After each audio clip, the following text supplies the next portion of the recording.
It's the Block Movement Series. Radio Amitié. What's poppin' on your block? All right, listen up. Streaming hip-hop and R&B worldwide at myblockradio.net. You're on My Block. L'établissement de location-vente, climatisation d'automobiles et assurance 3K Entreprises et le centre médical de Yopougon Wasakara présente La Vérité sur Dieu.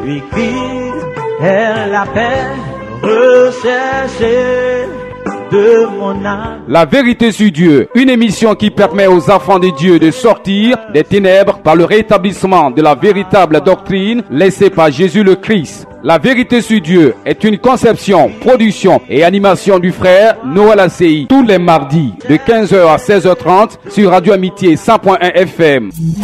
Pour participer à l'émission, 66 19 24 47 02 16 48 08. Prends-moi, Seigneur.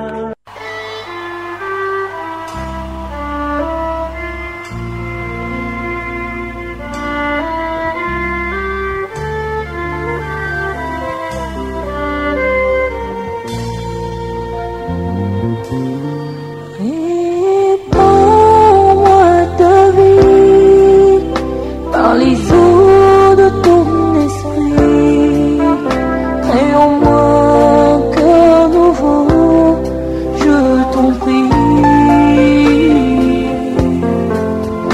Tu t'appelles, je suis, pour me dire, je sais, parce que rien ne peut troubler mon cœur en paix. Faut que je te dise amour, au-delà de tous mes mots. Heureux l'homme qui se confie, qui ne marche pas selon le conseil des méchants, qui ne s'arrête pas sur la voie des pécheurs et qui ne s'assied pas en compagnie des moqueurs, mais qui trouve son plaisir dans la loi de l'Éternel et qui la médite nuit et jour. Il est comme un arbre planté près d'un courant d'eau qui donne son fruit en sa saison et dont le feuillage ne flétrit point. Tout ce qu'il fait lui réussit. C'est ainsi que Dieu, le Tout-Puissant, dans le psaume 1, décrit le chrétien, celui dont les pensées sont résolument tournées vers la parole. Toute cette émission, La Vérité sur Dieu, qui nous aide à retenir vers la véritable parole en tout temps et en tout lieu, afin que nous soyons comme la plantée près d'un courant d'eau et dont le feuillage ne flétrit point. Louons encore Dieu encore une fois avant même de présenter notre invité et de parler de Dieu. Au-dessus de tout nom, et tout genou fléchira lorsqu'on parlera de l'agneau. Et tout genou fléchira lorsqu'on parlera de l'agneau. Oh, il a reçu le nom au-dessus de tout nom. Il a reçu le nom qui surpasse tout autre nom. Et tout genou fléchira lorsqu'on parlera de l'agneau. Et toute langue. Et lui, c'est Jésus appelé le Christ, le grand maître béni, qui dit en Matthieu 7 à partir du verset 21, ceux qui me disent Seigneur, Seigneur, n'entreront pas tous dans le royaume des cieux, mais celui-là, seul qui fait la volonté de mon Père qui est dans les cieux. Plusieurs me diront en ces jours-là, Seigneur, Seigneur, n'avons-nous pas prophétisé par ton nom? N'avons-nous pas chassé les démons par ton nom? Et n'avons-nous pas fait beaucoup de miracles par ton nom? Alors je leur dirai ouvertement, je ne vous ai jamais connu. Retirez-vous de moi, vous qui commettez l'iniquité. Nous adorons Dieu. Nous ne voulons pas être échappés de cela au jour de la rédemption. Alors pour être sur le véritable chemin, pour avoir le salut, le thème donc du jour, le salut, pour l'avoir véritablement, nous nous sommes tournés vers l'église de Yopougon et le ministère de la voix de minuit, ici représenté par le prédicateur Sir Dada, qui nous fait l'amitié de nous venir de Dabou. Oui. Vous aimez qu'on vous appelle frère, donc on va dire frère Sir Dada, bonsoir. Bonsoir, c'est Noël. Vous êtes là pour la deuxième fois à cette émission. Le thème choisi, c'est le salut. Avant même d'aborder véritablement, qu'est-ce qu'il vous inspire?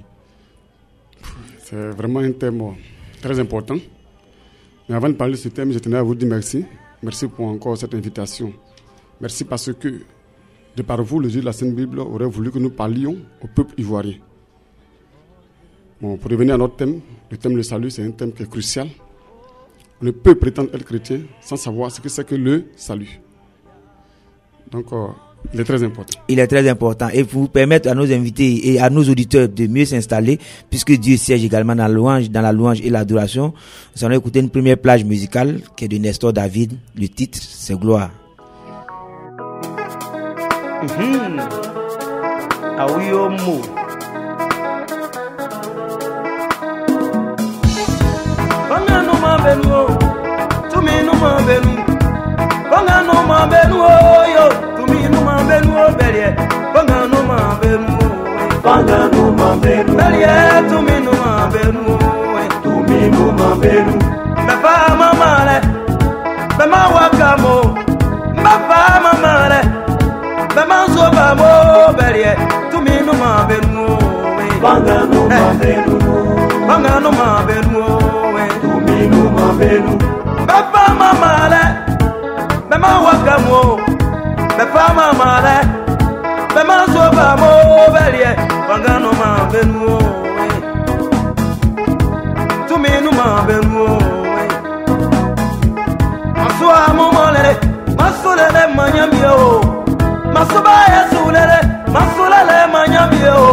Je sais, mon Dieu, c'est ma décision. Je la servirai, quoi qu'il m'arrive. Je resterai toujours fidèle à ma décision. Je le servirai, c'est ma décision. Car j'aspire à une couronne, non les moindres. C'est la couronne de vie, la vie éternelle.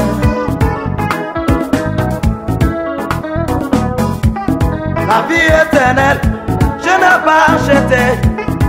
Le bonheur, je n'ai pas acheté. Le jour de vie, je n'ai pas acheté. Le salut éternel, je n'ai pas acheté.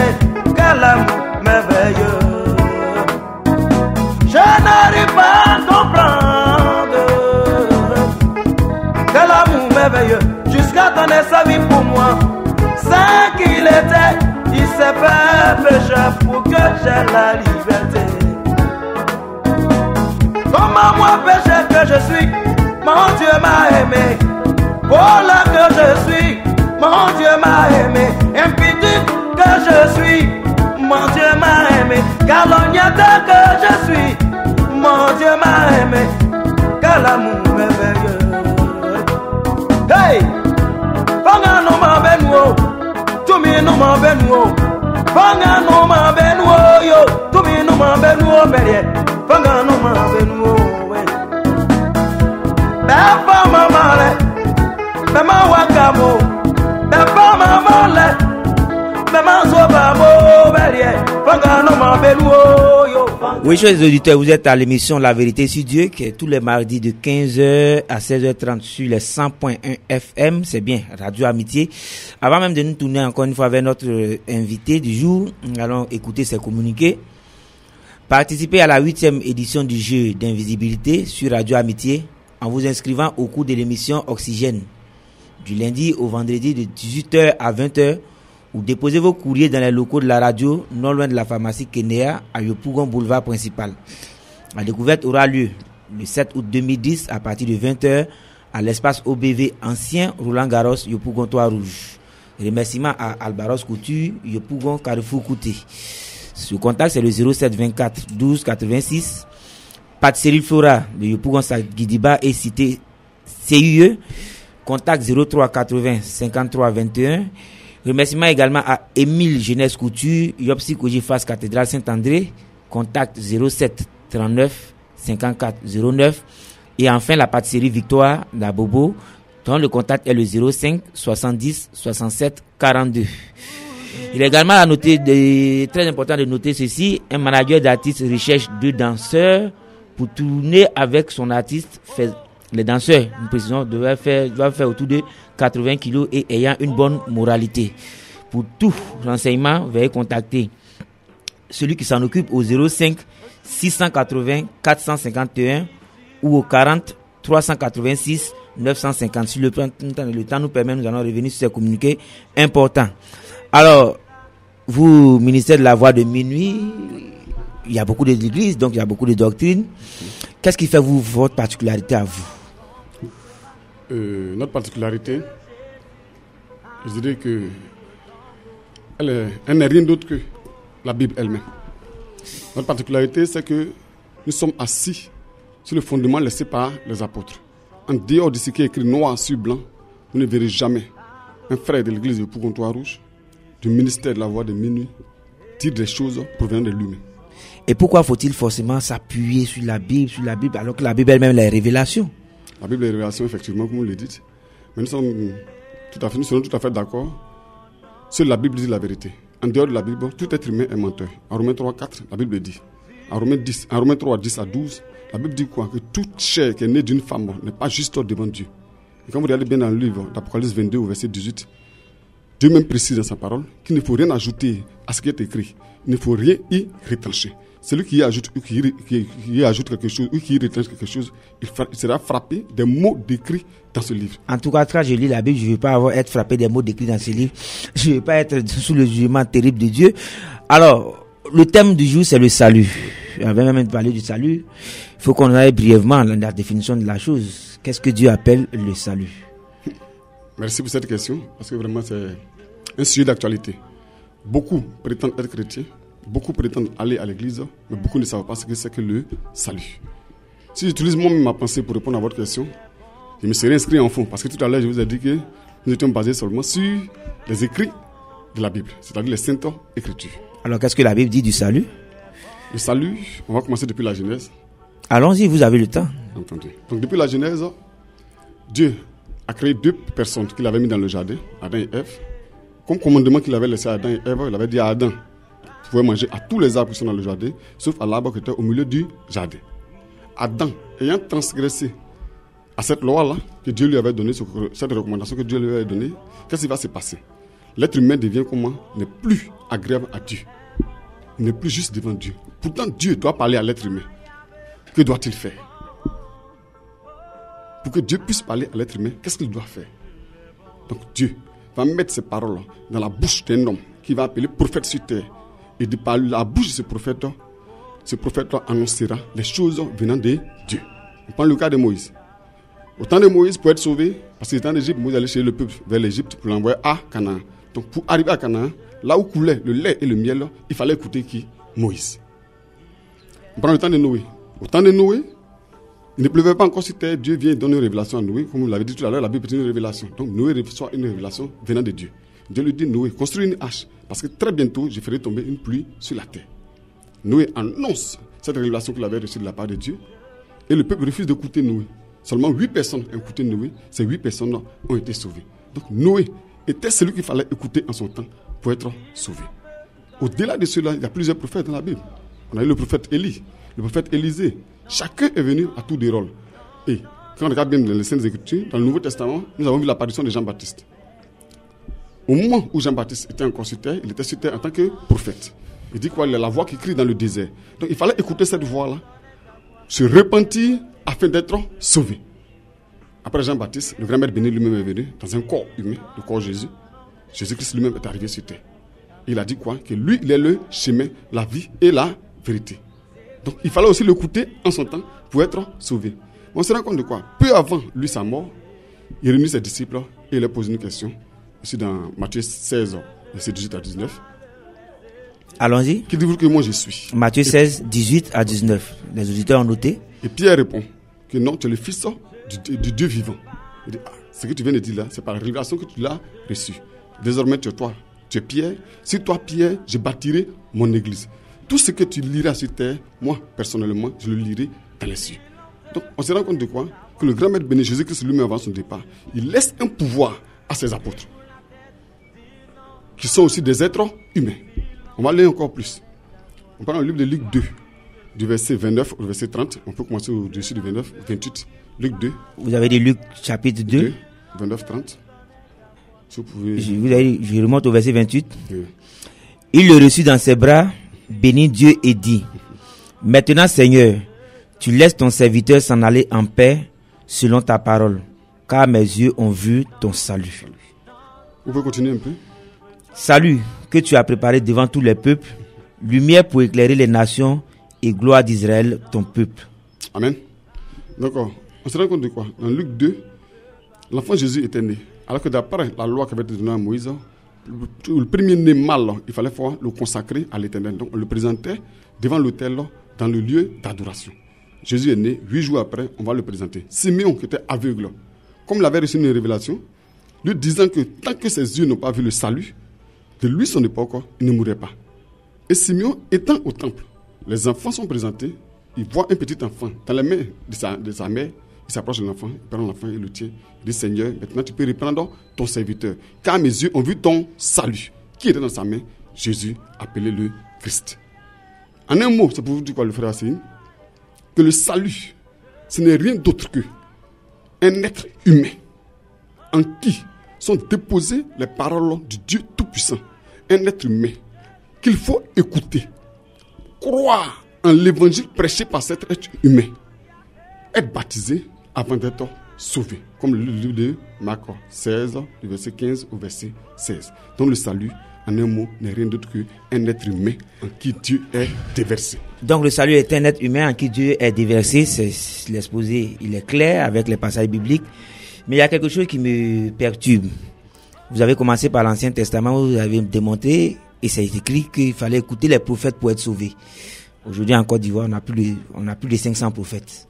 Qui dois-je écouter? Effectivement, c'est le problème qui se pose. Nous avons plus de 500 prophètes. C'est une chose très bizarre. Quand je dis 500, je crois que c'est au restreint. C'est au restreint. Il y a des milliers, en tout cas. De prophètes en Côte d'Ivoire. Et même au travers du monde, dans le monde entier, nous avons plus de on peut pas les compter. On dira des millions de prophètes. Des millions de prophètes. Mais quand nous regardons bien les Saintes Écritures, tout à l'heure j'ai parlé de Noé. Lorsque Noé était sur terre, lorsqu'il avait reçu cette révélation, est-ce qu'en dehors de Noé, il y avait un autre prophète sur terre qui avait reçu cette même révélation? Non, il fallait écouter pour être sauvé. Oui, c'est clair. C'est Dieu a parlé à Noé seul. Au temps de Moïse, c'est à Moïse seul que Dieu a parlé. Non, Moïse, voilà toi ta mission. C'est dans Exode 3, à partir du verset 7. Voici toi ta mission, va et sauve mon peuple qui est en Égypte. Donc à Moïse seul, il a parlé. Au temps de Jean-Baptiste, il fallait écouter Jean-Baptiste seul pour avoir le baptême de repentance et être sauvé. Au temps de Jésus-Christ, il fallait écouter Jésus-Christ. Et lui, sachant que sa mort était prochaine, il se déverse en pierre. Tu es pierre sur toi, pierre, j'ai bâti mon église. Donc lui étant en pierre, lui ayant, sachant qu'il a donné les révélations nécessaires à Pierre, l'enseignement nécessaire à Pierre, donc désormais Pierre devient quoi? C'est lui qu'il faut écouter. Paul vient ensuite. Oui, mais aujourd'hui en Côte d'Ivoire, qui faut-il écouter? Je vais terminer par cette question. Ok, allons-y. Je vais terminer par cette question. Allons-y, nous écoutons. Donc, je souhaiterais que cette question soit mise en fin. En fin d'émission. Ok. Bon. Si cela est possible. Il n'y a pas de problème, Les auditeurs sont très branchés. Je signale aux auditeurs qui pourront nous appeler quand nous leur dirons dans la seconde partie de l'émission au 23 45 39 66. 23 45 39 66 pour poser des questions. Parce que déjà d'entrée, ce qu'il dit est assez révolutionnaire. Nous avons l'impression que c'est un nouvel évangile que vous prêchez. Non. Ce n'est pas un nouvel évangile, au contraire, c'est le plus vieux des évangiles. Comment cela? Parce qu'il est basé sur les Saintes Écritures. Alors qu'au commencement était la parole était avec Dieu et Dieu était la parole. D'après Jean 1:1. Donc celui qui prêche un évangile conforme à cette parole-là, qui n'est rien d'autre que la Bible, prêche le plus vieux des évangiles. Le plus vieux des évangiles, puisque la parole est le commencement. Et le seul évangile d'ailleurs. La seule doctrine réelle. Je ne comprends pas. En réalité, la parole de Dieu, sous la forme écrite, est conciliée dans la Bible. Il y a une seule Bible. Elle est unique, bien sûr. Elle est unique. Un seul enseignement. L'enseignement donné par les apôtres. Puisque quand Jésus partait, il a laissé l'enseignement nécessaire. Donc l'enseignement laissé par les apôtres. Ça forme quoi? Une seule église, une seule doctrine. Et c'est pourquoi, quand vous lisez le livre de Matthieu, que je l'ai lu tout à l'heure, il a dit quoi? Tu es Pierre, sur toi Pierre, je bâtirai mon église. Mais d'où vient-il le fait qu'on a beaucoup de plusieurs doctrines aujourd'hui? Dieu ne contrôle-t-il pas son peuple? Nous appelons ça, la Bible appelle ça du moins, Colossiens 2:8, les pensées humaines. Colossiens. Les gens créent, ils fabriquent des choses pour plaire aux gens, tenant compte de quoi? De leurs pensées humaines. D'autres se basent sur leurs traditions. On peut lire, hein? Colossiens 2:8, vous avez dit. Prenez garde que personne ne fasse de vous sa proie par la philosophie et par une vaine tromperie, s'appuyant sur la tradition des hommes, sur les rudiments du monde et non sur Christ. La Bible est claire. Donc si la Bible a prévu cela, il faudrait que cela se manifeste, que cela se réalise, pour que Dieu ne se soit trouvé menteur, puisqu'il n'est pas menteur. Donc ce n'est pas le hasard, c'est la parole de Dieu qui s'accomplit. Ça s'accomplit à nos yeux sans qu'on ne le sache. Parlant de salut, il y a une question très fondamentale, je dirais. On nous a toujours dit que le salut il est personnel, il est individuel. Et quand on travaille un peu avec vous, vous nous dites que le salut est commun. Vous nous avez donné les fondements bibliques, mais je voudrais pour nos auditeurs que vous reveniez là-dessus. Est-ce le salut est-il commun ou individuel? Merci, M. Asseyou Noël. Je pense que c'est une question qu'on ne devait même pas poser après la première question.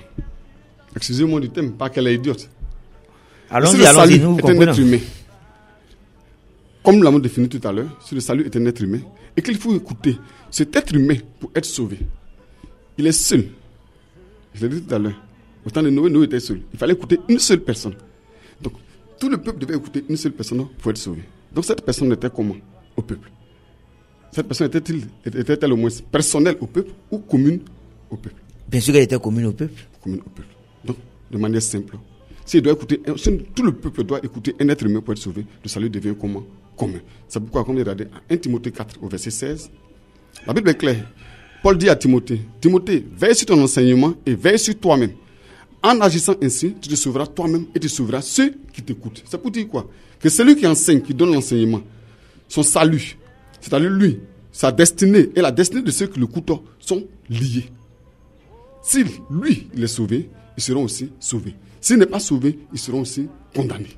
Je lis 1 Timothée 4, verset 16 que vous avez dit. Veille sur toi-même et sur ton enseignement. Persévère dans ces choses, car en agissant ainsi, tu te sauveras toi-même et tu sauveras ceux qui t'écoutent. En plus de ce verset, vous pouvez prendre encore Matthieu 13, 24. Vous avez dit Matthieu 13, 24, verset... Matthieu 15, 14, Jude 3. Matthieu 13, 24. On ne va pas tout lire, je vais lire Matthieu 13, 24 rapidement. Il leur propose... Matthieu 13, 24. Il leur proposa une autre parabole. Le royaume des cieux est semblable à un homme qui a semé une bonne semence dans son champ. Mais pendant que les gens dormaient, son ennemi vint, s'éma l'ivraie parmi le blé et s'en alla. Lorsque l'herbe eut poussé et donné du fruit, l'ivraie paraît aussi. Je crois que les auditeurs pourront continuer la lecture. Oui.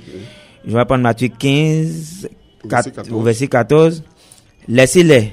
Ce sont des aveugles qui conduisent des aveugles. Si un aveugle conduit un aveugle, ils tomberont tous deux dans une fosse. Donc de la même manière que celui qui prêche un évangile, si son évangile est réel, est sauvé, ceux qui l'écoutent aussi sont sauvés. De cette même manière, celui qui prêche un évangile faux et celui qui l'écoute, les deux tombent dans le même trou, dans la même fosse. Parce que la Bible est claire. L'aveugle, c'est celui qui n'a pas l'esprit de Dieu en lui. Celui qui n'a pas l'esprit de révélation. Donc, il n'a pas la véritable parole. Il n'a pas la véritable parole en lui, c'est lui que la Bible appelle aveugle. Vous avez cité plusieurs versets. On va lire un dernier que vous avez cité. Jude 1 au verset 3. Jude, c'est un seul chapitre. Je constate. Donc, le verset 3. Bien-aimés, comme je désirais vivement vous écrire au sujet de notre salut commun. Il est écrit noir sur blanc, notre salut commun. Oui, c'est bien écrit. Pourquoi aujourd'hui, les gens peuvent prétendre que le salut est personnel? Oui, mais on nous dit que la Bible est claire, la Bible dit 2 personnes seront dans le même champ, un sera enlevé, l'autre va rester, 2 femmes qui sont dans le même lit, l'une partira, l'autre restera. Donc c'est également écrit. C'est une confusion que les êtres humains font. 2 personnes enlevées, 2 personnes dans le même lit, un enlevé et l'autre est resté. Ça ne veut pas dire que celui qui est resté n'est pas de Dieu, c'est un. Ça ne veut pas aussi dire que celui qui est resté n'a pas le même salut que celui qui est parti. Parce que nous deux, on peut être de Dieu. On peut être né de Dieu. Ça, c'est la Bible qui le dit dans le livre d'Apocalypse. Et puis moi, je vais être partir par la mort physique ou connaître l'enlèvement. D'autres aussi passeront par la mort physique. Je répète ma phrase. Certains chrétiens passeront par la mort physique, d'autres aussi passeront par l'enlèvement. Donc les deux personnes sont dans le même lit. Un qui est enlevé et un qui reste. Ça ne parle pas de salut commun. Ah, loin de là. Vous nous donnez un éclairci assez éloquent là-dessus. Mais pour nous permettre de souffler et pour permettre à nos auditeurs également de louer Dieu avec nous, nous allons écouter une deuxième plage musicale. Cette fois-ci, c'est de ma sœur Arnaud Mira. Le titre, c'est Écris mon nom. Écris mon nom, Seigneur, écris mon nom. Écris mon nom, Seigneur, écris mon nom. Prends ta plume, mon nom, écris mon nom dans les cieux. Prends ta plume, mon nom, écris mon nom dans les cieux.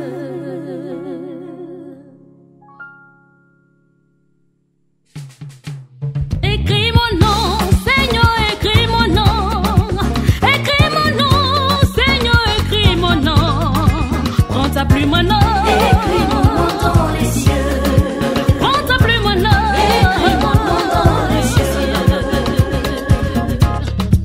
Écris mon nom, Seigneur, écris mon nom. Écris mon nom, Seigneur, écris mon nom. Prends ta plume, mon nom, écris mon nom dans les cieux. Oh, prends ta plume, mon nom, écris mon nom dans les cieux. Et pourtant, j'étais pécheur rebelle. Écris mon nom, Seigneur, écris mon nom. Écris mon nom, Seigneur, écris mon nom. Ton livre de vie. Et pourtant, j'étais pécheur rebelle. Écris mon nom, Seigneur, écris mon nom. Écris mon nom, Seigneur, écris. Ton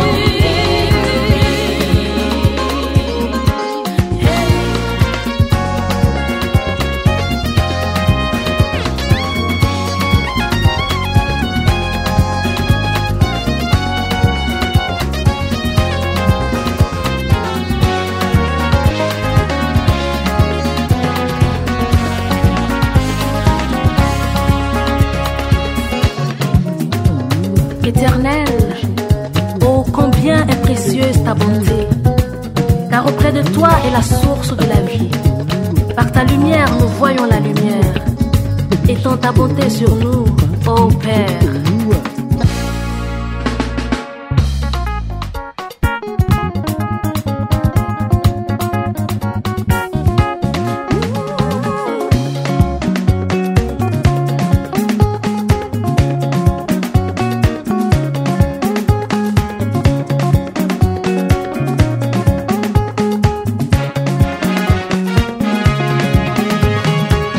Écris mon nom, Seigneur, écris mon nom.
Merci à Nomira, écrit mon nom.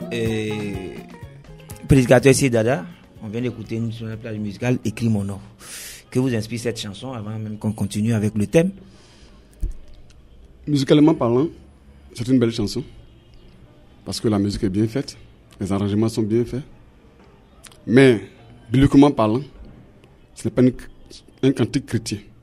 C'est un cantique religieux. Anomira est chrétienne, elle chante, vous dites, elle a chanté Dieu et Dieu écrit mon nom. Je répète encore ma phrase et je pèse mes mots. Spirituellement parlant, ce n'est pas un cantique chrétien, c'est un cantique religieux. Car les noms sont déjà écrits avant même la fondation du monde physique. Ce n'est pas maintenant qu'on écrit les noms. Les noms étaient déjà écrits. On peut avoir des passages qui le précisent. Éphésiens 2, 19, 20. Éphésiens 2, 19, 20. Éphésiens 2, vous avez dit 19 à 20. Y a-t-il d'autres passages? Bon, on va lire celui-là plus loin. On va lire Éphésiens 2 d'abord. Éphésiens 2, verset 19. Ainsi donc, vous n'êtes plus des étrangers ni des gens du dehors, mais vous êtes concitoyens des saints, gens de la maison. Continue. Vous avez été édifiés sur le fondement des apôtres et des prophètes, Jésus-Christ lui-même étant la pierre angulaire. Continue un peu la lecture. En lui, tout l'édifice bien coordonné s'élève pour être un temple saint dans le Seigneur. Dans le Seigneur. Amen. Donc ce verset est clair. En lui, nous sommes concitoyens de Christ. Depuis la fondation du monde physique. Vous avez dit également, vous voyez, Éphésiens, vous dites Éphésiens 4. Éphésiens 4. Éphésiens 1, vous avez pardon. Allons-y. Ou bien on va revenir sur la question. On va revenir sur la question. Passage. Avant cela, on va rapidement. Non, allez-y, Éphésiens 1, 2 à 4. Éphésiens 1, 2 à 4. 2 à 4, vous avez dit. Que la grâce et la paix vous soient données de la part de Dieu notre Père et du Seigneur Jésus-Christ. Béni soit Dieu, le Père de notre Seigneur Jésus-Christ, qui nous a bénis de toutes sortes de bénédictions spirituelles dans les lieux célestes en Christ. Dans les lieux célestes en Christ. Verset 4. En lui, Dieu nous a élus avant la fondation du monde, pour que nous soyons saints et irrépréhensibles devant lui. Verset 5. Je peux continuer? Oui, continue. Nous ayant prédestinés dans son amour à être ses enfants d'adoption par Jésus-Christ selon le bon plaisir de sa volonté. Ce verset est clair. Il dit quoi? Que les noms ont été écrits avant la fondation du monde physique. Oui, nous avons été même prédestinés à être des enfants d'adoption. Et non à cause de notre chair, mais à cause du fait que lui-même, c'est par sa propre volonté, l'a voulu. Donc les noms sont écrits avant la fondation du monde physique. C'est quelque chose d'intéressant. Vous me permettez d'anticiper et d'annoncer en même temps le thème du mois prochain.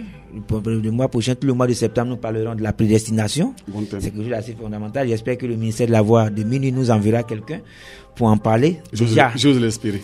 Nous le voulons, en tout cas, nous le souhaitons vivement. Tout à l'heure, quand vous avez parlé, vous avez parlé de salut. Vous avez également dit qu'il y a des gens qui sont des faux. D'abord, qu'est-ce qu'un faux prophète? Avant même de...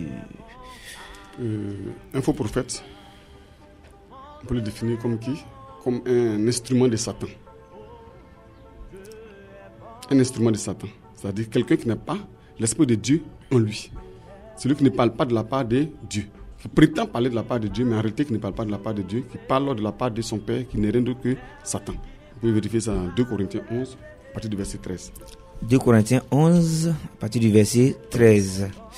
Alors vous voulez dire que des gens viennent parler de Dieu, disent Dieu, mais c'est Satan qu'ils utilisent. Au fond. 2 Corinthiens. Et certains le font sans le savoir. D'autres sont conscients qu'ils le montrent, mais ils le font. C'est ce qui fait mal. Et c'est écrit 2 Corinthiens 11, à partir du verset 13. À 15. Ces hommes-là sont de faux apôtres, des ouvriers trompeurs déguisés en apôtres de Christ. Et ce n'est pas étonnant, puisque Satan lui-même se déguise en ange de lumière. Verset 15. Il n'est donc pas étrange que ces ministres aussi se déguisent en ministres de justice. Leur fin sera selon leurs œuvres. C'est clair. S'il y a des gens véritables qui parlent de la part de Dieu, il faudrait forcément qu'il y ait aussi des gens qui parlent de la part de Satan. Parce que Dieu veut se faire adorer, Satan veut se faire adorer. Dieu aura ses véritables adorateurs, Satan aussi aura ses véritables adorateurs. Et comme lui, il est imitateur, il va vouloir forcément se faire passer pour Dieu et Dieu pour Satan. Mais comment nous les hommes, les simples, nous devons les reconnaître? Aidez-nous, comment en voyant ces gens, on peut les reconnaître? Sur cette terre, il n'y a rien de nouveau. Parce que beaucoup ne savent pas. Il n'y a rien de nouveau. Tout ce que nous faisons est écrit. Tout ce que nous faisons est écrit noir sur blanc. Quand la Bible dit, dans le livre de 1 Jean 4, au verset 1 à 2. 1 Jean 4, verset 1 à 2. 1 Jean 4, vous voulez que je lise? Oui, oui. 1 Jean 4, verset 1 à 2. Décidément, quand vous venez ici, vous me faites lire beaucoup, vous me faites fouiller. Je deviens de plus en plus rapide pour trouver les versets. 1 Jean 4, premier verset. Oui. Bien-aimés, n'ajoutez pas foi à tout esprit, mais éprouvez les esprits pour savoir s'ils sont de Dieu. Car plusieurs faux prophètes sont venus dans le monde. Reconnaissez à ceci l'esprit de Dieu. Tout esprit qui confesse Jésus-Christ venu en chair est de Dieu. Merci. Donc ce verset est clair. Ce verset nous demande à ce que nous éprouvions tout esprit. Quelqu'un vient et vous prêche un évangile. La Bible vous recommande de prouver son esprit. Et puisque l'esprit n'est pas matériel, il ne faut pas prendre l'esprit, le mettre sur une balance pour dire que l'esprit pèse 5 kilos, donc il n'est pas de Dieu, ou pèse 10 kilos, il n'est pas de Dieu. Moi, il n'y a pas un thermomètre, on va mettre sous les selles de l'esprit. S'il n'a pas 37 degrés, ce n'est pas un être humain. S'il a plus de 37 degrés, c'est un démon. Non. Mais comment éprouver l'esprit qui est en face de toi? Par les saintes Écritures. Parce que celui qui est de Dieu, celui qui parle de la part de Dieu, ne se fie qu'aux saintes Écritures. En dehors de ce qui est écrit noir sur blanc dans la Bible, il ne peut pas parler de son propre fond. Donc, quand quelqu'un vient et vous donne un évangile, tout ce qu'il dit, faites comme les chrétiens de Béret le faisaient dans Acte 17. Les chrétiens de Béret, quand Pierre et ses autres disciples, et les autres disciples parlaient, qu'est-ce qu'ils faisaient? Ils prenaient des notes et ils allaient vérifier les Écritures. Comparer ce que Pierre avait dit aux saintes Écritures. Et lorsqu'ils se rendaient compte que ce que Pierre avait dit, allez, la vérité, ils venaient, vraiment frère, c'est la vérité. Que devons-nous faire? Puisque vous croyez que ce que j'ai dit est la vérité, est écrite noir sur blanc, donc faites-vous baptiser et vous serez sauvés. Simplement. Vous les reconnaître, on les reconnaît par quoi? Par leur enseignement. Mais la Bible même va plus loin pour les décrire, comme le livre de Matthieu 23. Allons-y. Vous voulez qu'on Matthieu 23. Donc vous êtes d'accord avec moi quand je donne souvent ce passage-là. Jean 3, verset 34. Celui que Dieu envoie dit les paroles de Dieu. C'est bien cela. Et souvent quand je vous écoute, je suis heureux de l'entendre. Mais à la fin, je me demande, bon, tout à l'heure on va en parler. Ok. Hors antenne. Matthieu 23. Alors Jésus, parlant à la foule et à ses disciples, dit: les scribes et les pharisiens sont assis dans la chair de Moïse. Alors que les scribes et les pharisiens, ils faisaient quoi? Ils prétendaient parler de la part de Dieu. Parce qu'ils connaissaient la Torah. Donc ils lisaient aussi les Saintes Écritures. Mais en réalité, ils n'avaient pas la révélation de ces Saintes Écritures parce qu'ils se fiaient à quoi? À la lettre. Alors que la Bible dit quoi? Que la lettre tue, c'est l'esprit qui vivifie. Donc vous pouvez continuer la lecture. Faites donc et observez tout ce qu'ils vous disent, mais n'agissez pas selon leurs œuvres, car ils disent et ne font pas. Ils lient des fardeaux pesants et les mettent sur les épaules des hommes, mais ils ne veulent pas les remuer du doigt. Ils font toutes leurs actions pour être vus des hommes. Ainsi, ils portent de larges phylactères. Ah, c'est pas... Qu'est-ce que c'est les phylactères? Les phylactères, ce sont les robes. Ce sont des habits comme les robes. Et ils ont de longues franges à leurs vêtements. Ça sont les franges, ce sont les ceintures qu'on met sur les robes là. Vous me faites tourner les yeux vers certaines personnes très respectables. Allons-y, vous allez encore mieux les découvrir. Ils aiment la première place dans les festins. Donc, à chaque manifestation, c'est eux qui sont devant. Et les premiers sièges dans les synagogues. C'est toujours eux. Ils aiment être salués dans les places publiques et être appelés par les hommes rabbi. Qui veut dire père. Mais vous, ne vous faites pas appeler rabbi, car un seul est votre maître et vous êtes tous des frères. Donc ils se font appeler père. Partout où ils arrivent, il faut forcément qu'on les remarque. Ils ont les paroles mielleuses, comme leur père de toutes les façons. Ézéchiel 28 est clair. On continue la lecture, la description continue encore. Je suis maintenant au verset 9. Et n'appelez personne sur la terre votre père, car un seul est votre père, celui qui est dans les cieux. Ça c'est une vous allez m'excuser, je vais vous arrêter là. La Bible est claire, n'appelez personne père sur cette terre, car un seul est votre père, celui qui est dans les cieux. Mais aujourd'hui nous remarquons quoi? Que des gens prétendant parler de la part de Dieu se font appeler père. Alors, père spirituel. Père spirituel. Ce sont des thèmes qui ne sont même pas bibliques. Pendant que la Bible dit ne vous faites pas appeler père, ils se font appeler père. Pour cela, on n'a pas besoin. Il n'y a pas lieu que ce soit écrit sur leur front faux prophètes. En prenant les Saintes Écritures, vous comparez à ce qu'ils vous disent, vous faites la comparaison, vous vous rendez compte que déjà ils sont faux.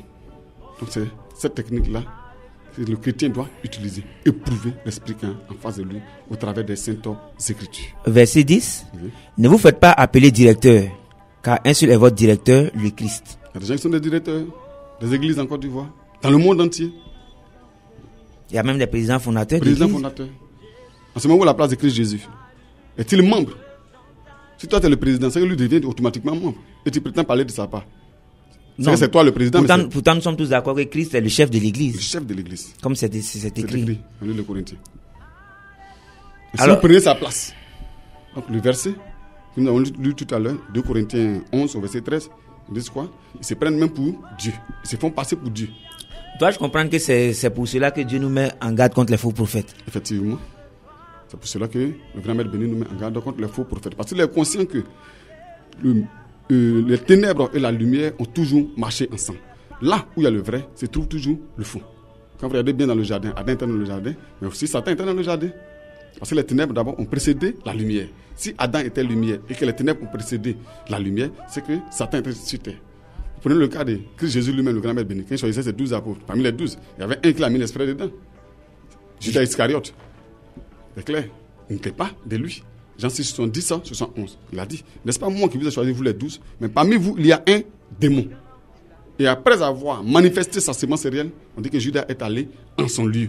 C'est que là où il était n'était pas son lieu. C'était pas son lieu. Qu'est-ce que je voulais demander quand vous écoutant?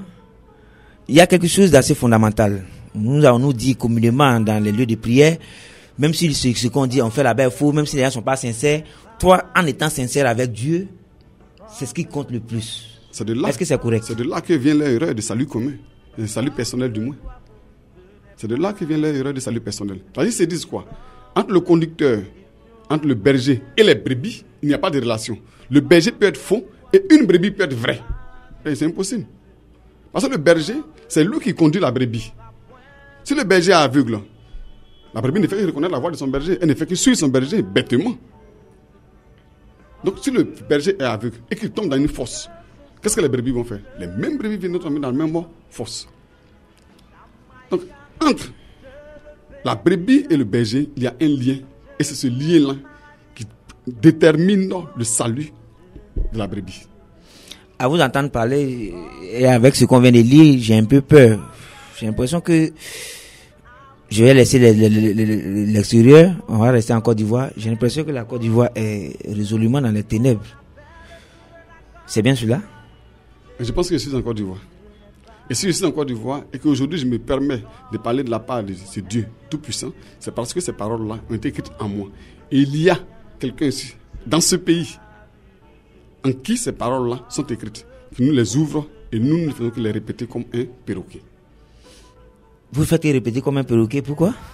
Vous n'avez pas à réfléchir, vous ne faites que les répéter simplement. Parce que la Bible est claire, dans le livre d'Apocalypse, il y a un seul qui ouvre et les autres écoutent. Et celui qui ouvre, c'est le prophète. Il faudrait que lui l'ouvre, afin que nous qui sommes les brebis, nous écoutions. Quand vous regardez bien dans le livre de Matthieu 25, 1 à 6, on dit quoi? Les épouses avaient la même huile, le même Saint-Esprit. Elles étaient endormies. Une seule personne qui est venue réveiller l'épouse. Donc c'est l'époux qui vient réveiller son épouse par quoi? Par sa parole. Donc un seul qui donne la parole. Et nous qui ne sommes que l'épouse, nous ne sommes que les brebis, nous répétons cette parole. Ok, c'est un jour d'adoration aujourd'hui, grand jour devant l'Éternel, qu'on va encore adorer avec le groupe Buisson Adam. Adonai est bon, c'est le titre. Chantons le Seigneur, il a fait éclater sa puissance. Il a jeté à l'eau cheval et cavalier. Adonai est bon.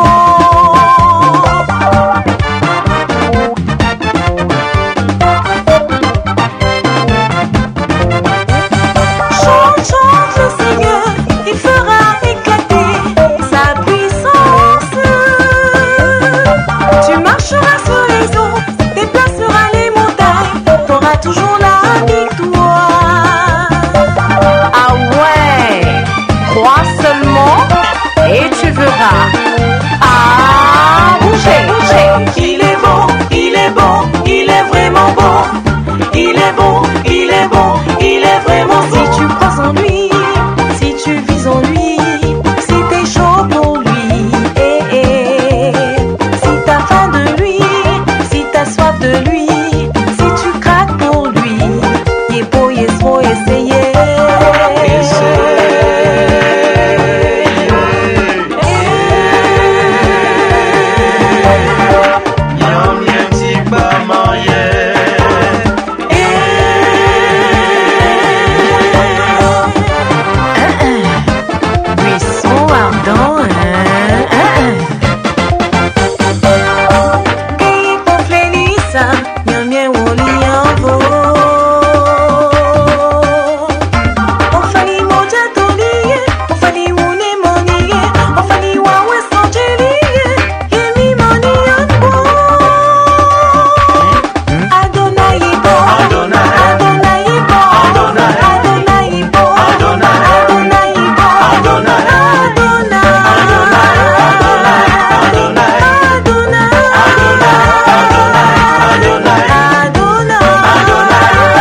Je rappelle aux auditeurs que nous sommes avec le ministère de la Voix de Minuit, église de Yopougon-Trois-Rouges, ici représenté par le prédicateur Siedara qui nous parle du salut. On a écouté une autre plage musicale.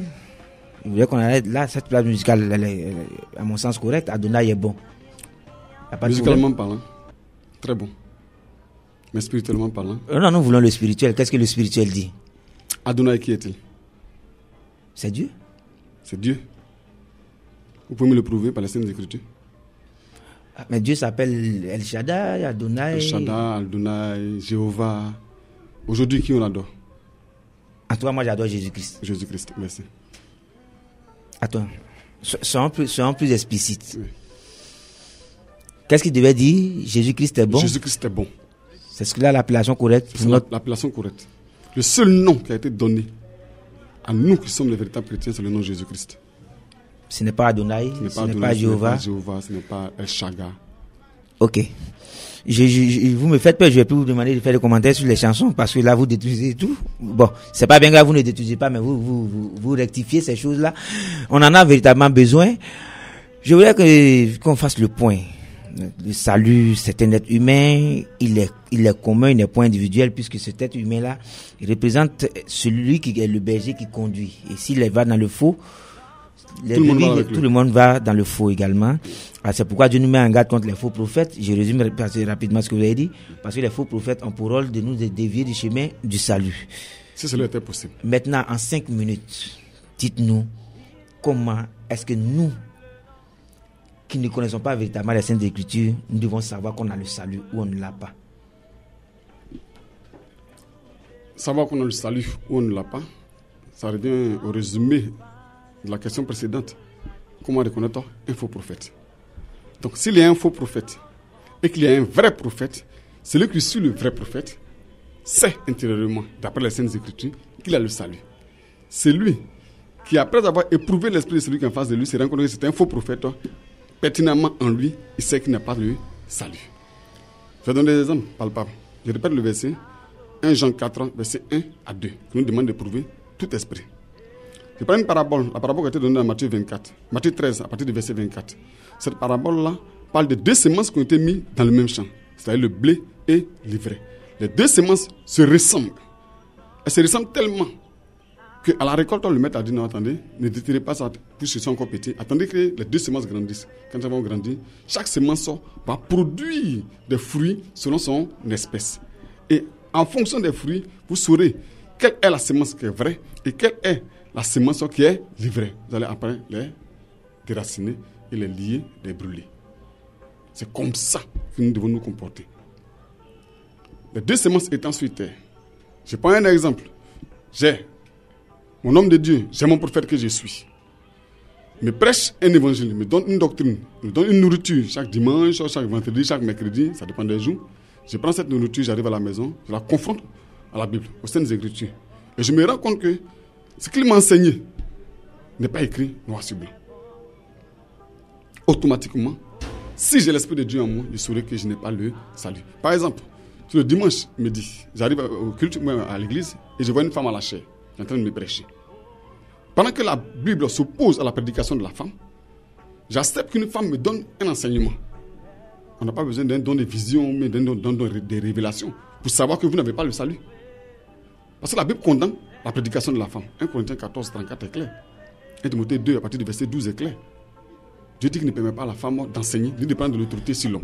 1 Corinthiens 14, à partir du verset 34, et 1 Timothée 2, à partir du verset 12. Et pouvons-nous avoir rapidement encore 2 autres exemples qui nous permettent de savoir que nous nous éloignons du salut? Bon, par exemple, les gens sont dans la rue en train d'évangéliser, j'écoute l'évangélisation. Je vais vers eux. Le dimanche, je suis invité à leur culte. J'écoute l'enseignement qu'ils donnent. 2 jours après, demain, le pasteur, il vient d'où? Il sort d'où?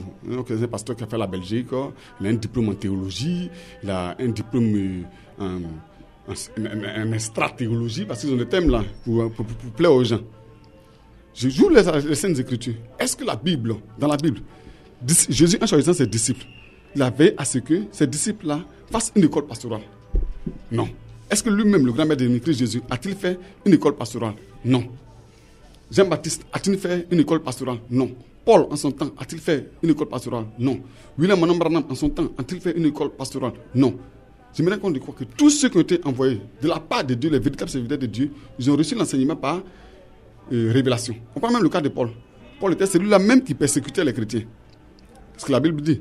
En ce moment, Paul était le meilleur élève de Gamaliel. Gamaliel donnait l'enseignement nécessaire. Mais malgré l'enseignement qu'il recevait de Gamaliel, qui était tiré rien d'autre que de la Torah, du judaïsme, c'est Paul qui persécutait les apôtres. Notre frère Étienne bien-aimé, que j'aime bien, a été persécuté et même décapité devant Paul. C'est Paul même qui a attrapé les habits? Et sur la route de Damas, Paul a reçu maintenant la révélation. Il a commencé à donner un enseignement autre que l'enseignement qu'il avait reçu dans l'école pastorale. De là, il me dit non, c'est le Nouveau Testament. On retourne dans l'Ancien Testament. On parle de 1 roi 12. Un certain nommé Jéroboam qui a créé une école pastorale. Parce que dans l'Ancien Testament, pour choisir les souverains sacrificateurs, il fallait choisir dans la famille des Lévi. Donc lui, que de choisir dans la famille des Lévi, il crée une école et il prend les gens du peuple. C'est écrit noir sur blanc. 1 roi 13, à partir du verset 31, c'est écrit, on en parle aussi. Il prend les gens du peuple qui désiraient faire le service de ces souverains sacrificateurs. Et lui-même les formait. Et qu'est-ce qui s'est passé à la fin? Je croyais que c'était écrit que Dieu les a détruits, il les a exterminés. Voilà, c'est le thème de la surface de la terre. Pourquoi? Parce que cela n'était pas agréable à ses yeux. Si hier Dieu l'a exterminé, et qu'aujourd'hui les gens le font, qu'ils sachent que Dieu les exterminerait aussi. Ça c'est clair. Antoine, nous ne voulons pas être exterminés. Chers auditeurs, c'est pourquoi nous demandons d'être fidèles à la vérité sur Dieu. Pour les obligations publicitaires, nous allons marquer une pause. Nous nous retrouvons sur le coup de 16h. Et le téléphone sera ouvert pour les auditeurs dès 16h10. C'est le 23 45 39 66. Je reprends bien, le 23 45 39 66. À tout à l'heure. All Music Radio. Radio Amitié. Radio Amitié.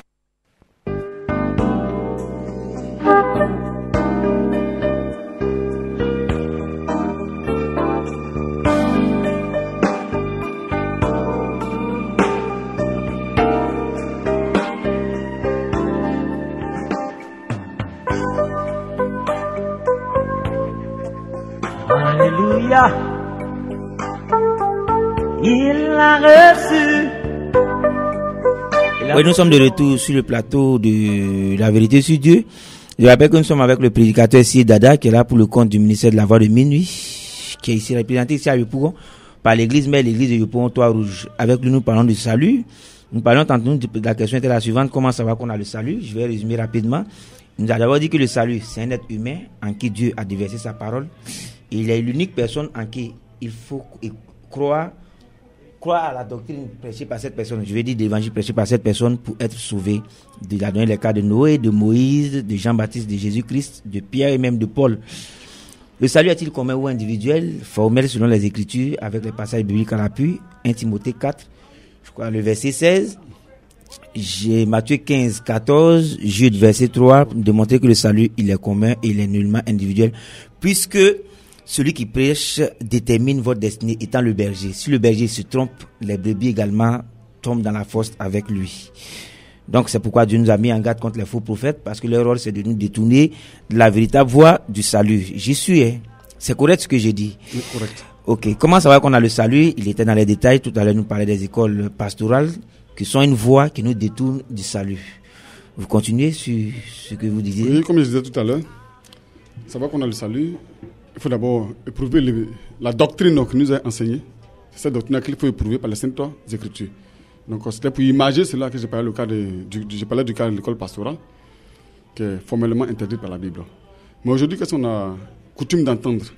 Que non, pour enseigner Dieu, pour prétendre parler de la part de Dieu, il faut quand même avoir un fondement, il faut quand même avoir un minimum de connaissances. Donc c'est pourquoi on va à l'école, pour sortir avec des diplômes avant de commencer à enseigner. On ne peut pas être médecin sans avoir fait de la médecine. Ou on ne peut pas peut-être être corps habillé sans avoir fait une formation policière ou même une formation militaire quelconque. La Bible est claire, hein, en ces choses-là. Les choses du monde, les choses matérielles et les choses spirituelles sont deux mondes différents. On prenait Isaïe 55, 6 à 9. Dieu dit quoi? Que ses pensées ne sont pas nos pensées. De la même manière que nos pensées sont éloignées de la terre, c'est comme ça que lui, ses pensées sont éloignées de nous, les êtres humains, nos pensées. Et que nous voulons sa pensée. Nous, les êtres humains, nos pensées sont les pensées du diable. Matthieu 16, 23 est clair. Donc, c'est lui qui vous donne une doctrine venant de son propre fond, comme tout à l'heure nous avons lu Colossiens 2:8, automatiquement, si vous êtes en face de lui, vous savez que vous n'avez pas le salut. Mais lorsque celui qui est en face de vous vous donne un enseignement qui est assis sur le fondement posé par Jésus-Christ lui-même et qu'il a remis aux apôtres, sur cet enseignement-là, vous êtes assis sur ce fondement, sur cet enseignement, vous savez automatiquement dans votre foi intérieure que vous êtes dans la vérité. Je n'ai pas un autre cas encore. Allons-y rapidement, un dernier cas. Quand vous regardez bien le livre d'Apocalypse, Apocalypse 1, verset 11, Paul peut écrire, il a dit écrit aux églises, écrit aux 7 églises. Église de Pergame, de Smyrne, de Philadelphie. Après le mot église, il a fait précéder ce mot-là de quoi? De nom des lieux où les gens se réunissent pour prier. Aujourd'hui, quand on se rend compte de quoi? Ce matin, j'ai lisé une affiche d'une veille là, ministère de la délivrance et de la restauration des âmes. Je ne sais pas. Pourtant, quand on regarde Éphésiens 4:11, les 5 ministères là, il n'y a pas un ministère de la délivrance, il n'y a pas un ministère de restauration des âmes. Donc le thème ministère de la restauration des âmes, je ne sais pas d'où ça vient. Toutes ces pensées humaines là, ça vient d'où? Pourquoi tout cela? Ce n'est rien d'autre que des agents de Satan. Ok, vous avez également dit, et surtout vous avez voulu commettre la question à la fin, le salut c'est un être humain. Aujourd'hui, il y a plusieurs gens qui prétendent prêcher le salut. Honnêtement et précisément, qui est le salut de cette époque? Merci pour cette question. J'ai tenu à ce que cette question soit mise en fin pour une seule raison. Parce que nous parlons du salut. Donc que tous les auditeurs, que tous ceux qui ont la chance d'écouter cette émission ce soir, se posent la question de savoir si à chaque époque Dieu envoie quelqu'un sur terre pour parler à son peuple, pour parler à ses enfants. Je dis bien à ses enfants, parce que tout le monde n'est pas enfant de Dieu. Tout le monde est créature de Dieu, mais tout le monde n'est pas enfant de Dieu. Donc Dieu envoie une personne sur terre à chaque époque pour parler à ses enfants. Qui est la voix recommandée de cette époque? Et cette voix recommandée de cette époque-là, quelle est sa place dans la Bible? Parce que tout envoyé de Dieu a une place dans la Bible. Élie, l'esprit Élie qui était en Jean-Baptiste. Quand on demande Jean-Baptiste, qui es-tu? Il dit c'est la voix qui était dans le désert. Quand vous regardez dans Ésaïe 41, vous voyez effectivement, le livre d'Ésaïe annonce un prophète qui vient, une voix qui va crier dans le désert. Donc tous ceux qui sont venus parler de la part de Dieu, on prend le cas du dernier prophète qui était sur la terre, William Marion Branham. Il avait sa place dans la Bible. Et quelle était cette place-là? Malachie 4-6, qu'il faisait aussi Zacharie 14-7, à l'heure du soir. À quelle heure sommes-nous? Parce qu'il faut connaître l'heure à laquelle nous sommes pour reconnaître la voie indiquée de cette époque. Quand nous regardons bien les Écritures, nous sommes à minuit. Matthieu 25, 1-6. Une voix. Il est 16h08, vous me dites que nous sommes à minuit. Minuit, spirituellement parlant, pas physiquement parlant. Ah, okay. Ça, c'est la lettre. Okay. Et c'est elle qui tue.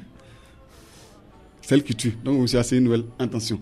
Minuit de Dieu n'est pas minuit des êtres humains. Ok, prenons minuit de Dieu. Donc, il est minuit alors. Minuit de Dieu veut dire simplement qu'il y a les ténèbres sur la terre, il y a le mensonge sur la terre. Mais à cette heure-là, au milieu de cette heure-là, une voix est venue réveiller l'épouse. Parce que le dernier prophète, c'est-à-dire le 7e messager, William Marion Branham, est venu la donner un message. Ce message étant endormi, il faut une voix appropriée pour réveiller l'épouse. Et cette voix, si Dieu visite les continents, il a visité tous les continents, il reste le continent africain.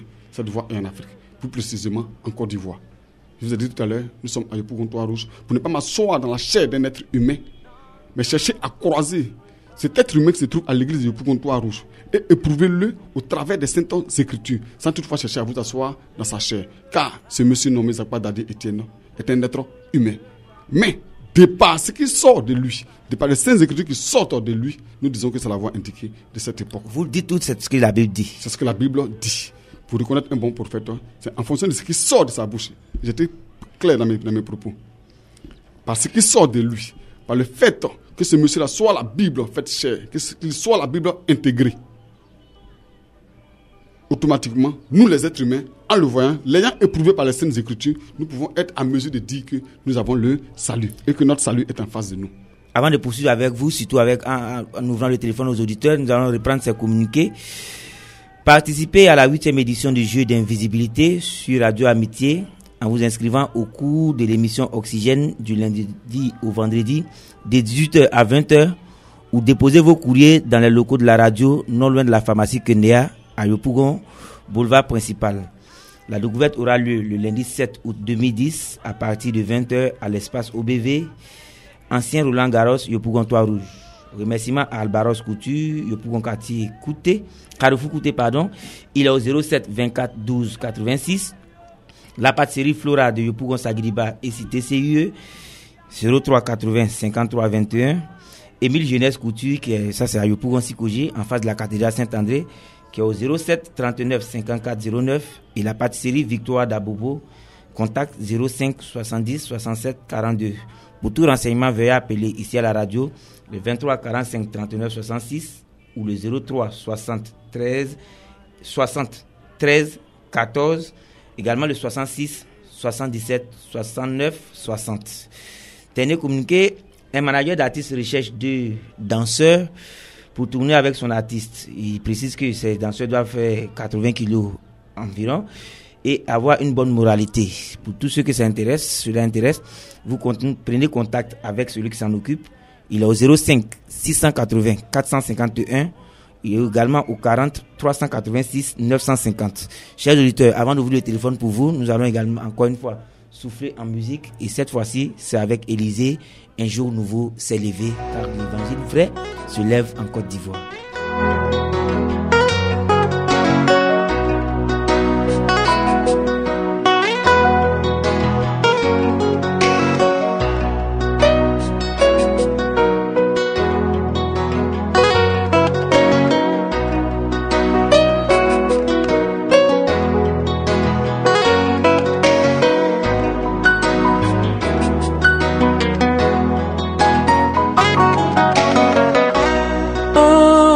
S'est levé, un autre vient passer. Je veux tout oublier, ranger le passé. Un jour s'est levé, un autre vient passer. Je veux tout oublier, ranger le passé. Quand je regarde en arrière, oh oui, et que je pense à toutes ces erreurs.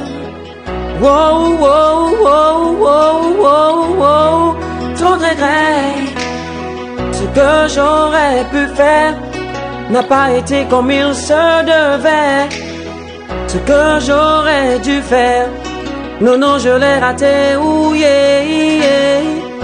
Il y a eu des pleurs, trop de malheurs qu'on aurait toujours pu éviter.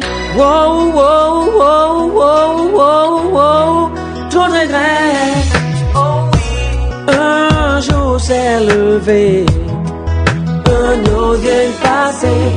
Je veux tout oublier, ranger le passé. Un jour s'est levé, un autre vient passer. Je veux tout oublier, ranger le passé. Hier, aujourd'hui, autrefois, trop de déceptions. Déception, aucun de mes rêves ne s'est accompli jusqu'à ce jour. Aucun de mes projets n'a vu le jour jusqu'aujourd'hui. Rien de réalisé, je veux lever les yeux vers le lendemain. Tant qu'il y a la vie, il y a toujours de l'espoir. Tant qu'il y a la vie, il y a toujours de l'espoir. Un jour s'est levé, un autre vient passer. Je veux tout oublier, ranger le passé. Un jour s'est levé, un autre vient passer. Je veux tout oublier, ranger le passé. Maintenant plus que jamais, j'accomplirai une loi. Donner le meilleur de moi-même pour tous ceux après moi. Je veux me saigner, me sacrifier pour laisser derrière moi un héritage pour ce monde sans loi, rempli de désespoir. Être meilleur, être vainqueur. Malgré toutes les péripéties, les ennemis qui minent ma vie, je marcherai dans l'esprit d'un jour nouveau. Un jour s'est levé, un autre vient passer. Je veux tout oublier, ranger le passé. Un jour s'est levé, un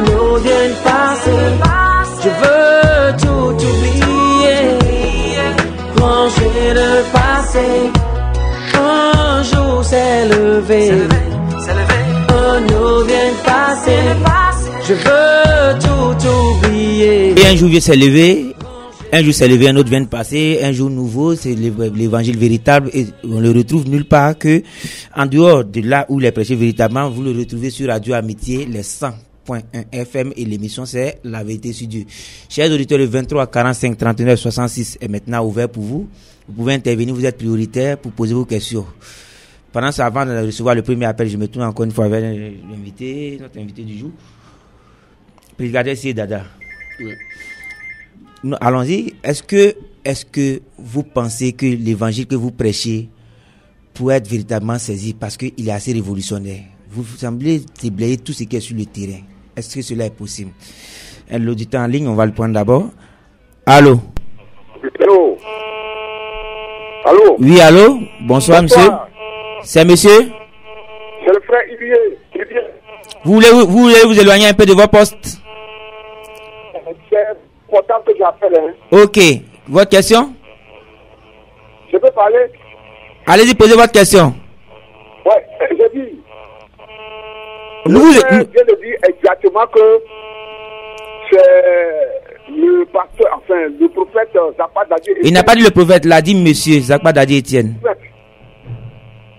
Je dis. Oui, allez-y, bon, allez-y, je vous interromps pas. Ouais, le frère qui parle à vous vient de dire exactement que c'est le prophète Zakpa Dadji Etienne qui est actuellement le messager du jour. Oui, c'est bien cela. J'aimerais savoir, est-ce que William Marion Branham, qui est retourné à la maison du Père depuis 1965, a-t-il parlé dans l'une de ses prédications d'un prophète qui a donné... Qui doit venir après lui, vous voulez dire? Hein? Est-ce que William Marion Branham a parlé de quelqu'un qui doit venir après lui? C'est bien cela? Est-ce dans une des... Est-ce que William Marion Branham, dans une de ses brochures, a annoncé quelqu'un qui doit venir après lui, puisqu'il est le dernier prophète?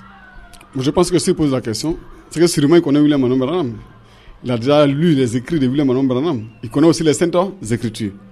Quand il prend la brochure intitulée L'Esprit de vérité, il a dit qu'après lui, il est temps qu'il rentre, qu'après lui viendrait un homme étrange.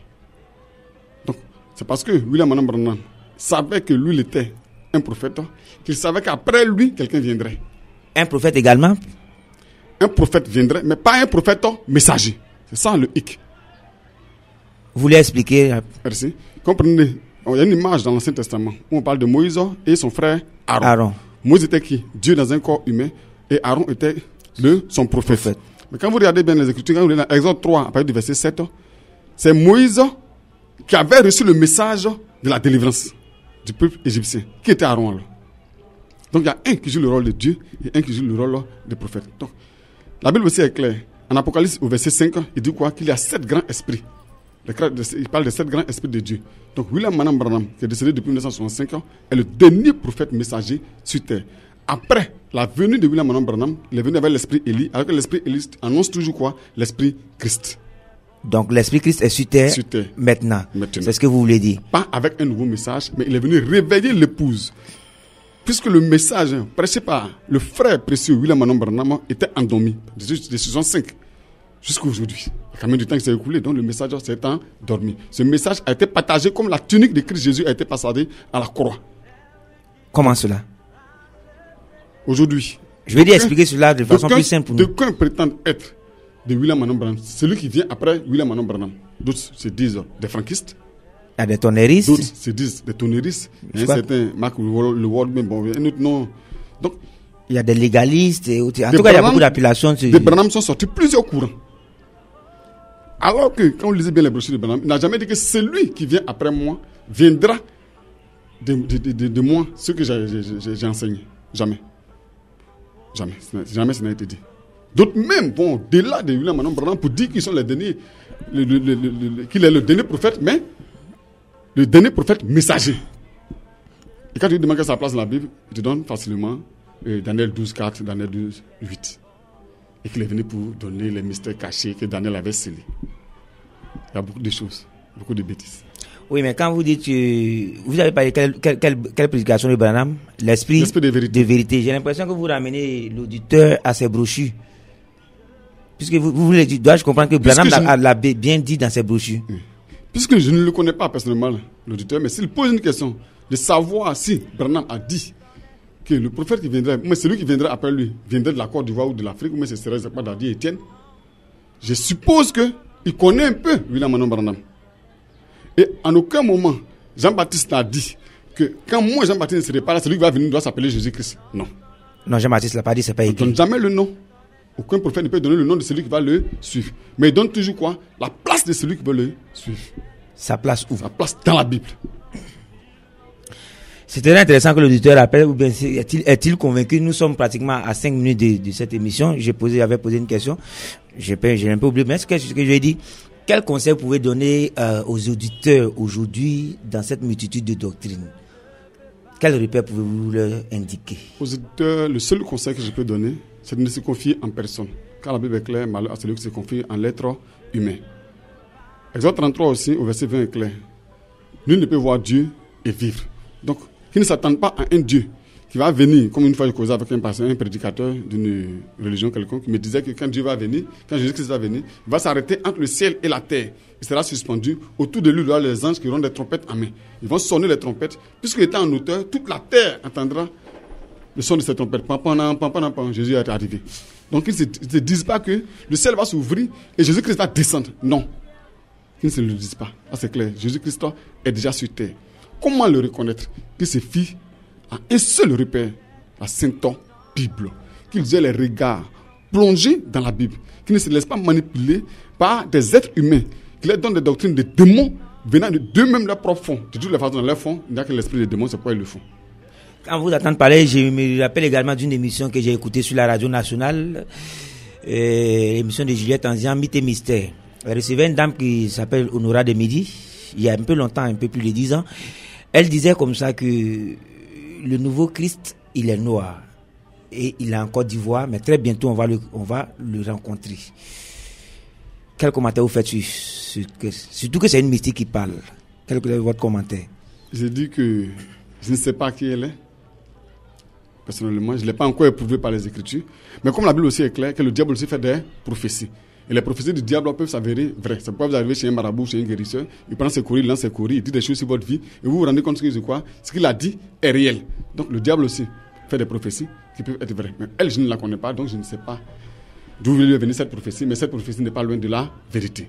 De toutes les façons, quand je regarde bien au niveau des Branhamistes, quand William Manon Branham a dit que quelqu'un viendrait après lui, et qu'il viendra du continent noir, parmi eux, il y a des gens qui étaient noirs directement, ils se sont prétendus venir après William Manon Branham.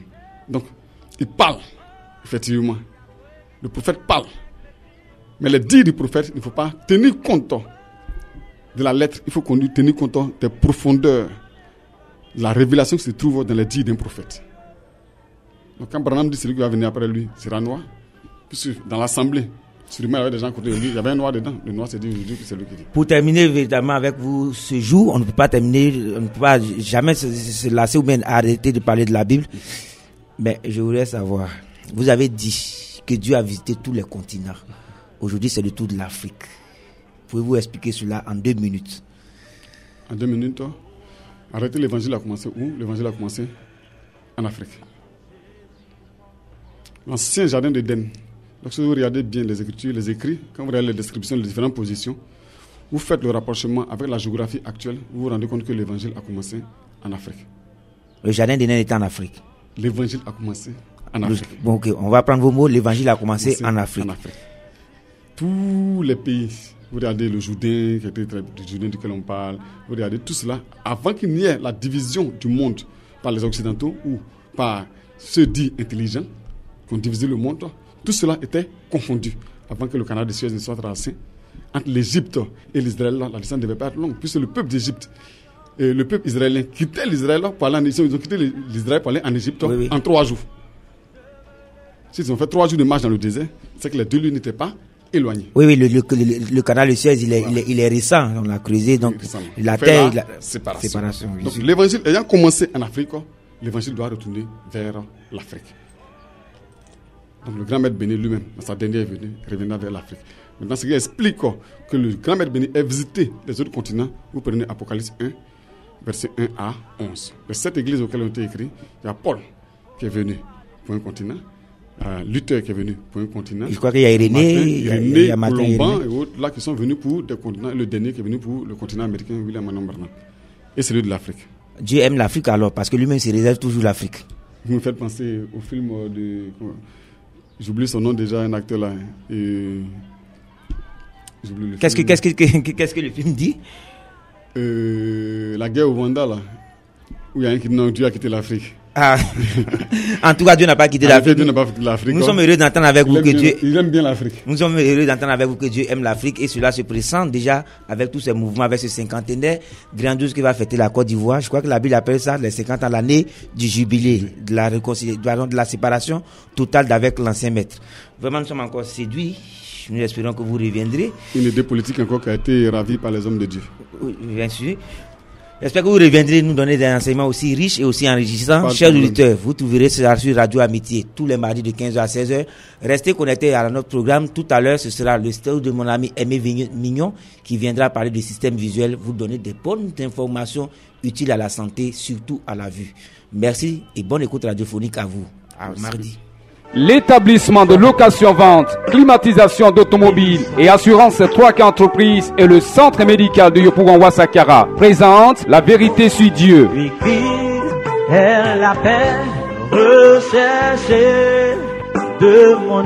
La Vérité sur Dieu, une émission qui permet aux enfants de Dieu de sortir des ténèbres par le rétablissement de la véritable doctrine laissée par Jésus le Christ. La Vérité sur Dieu est une conception, production et animation du frère Noël ACI tous les mardis de 15h à 16h30 sur Radio Amitié 100.1 FM.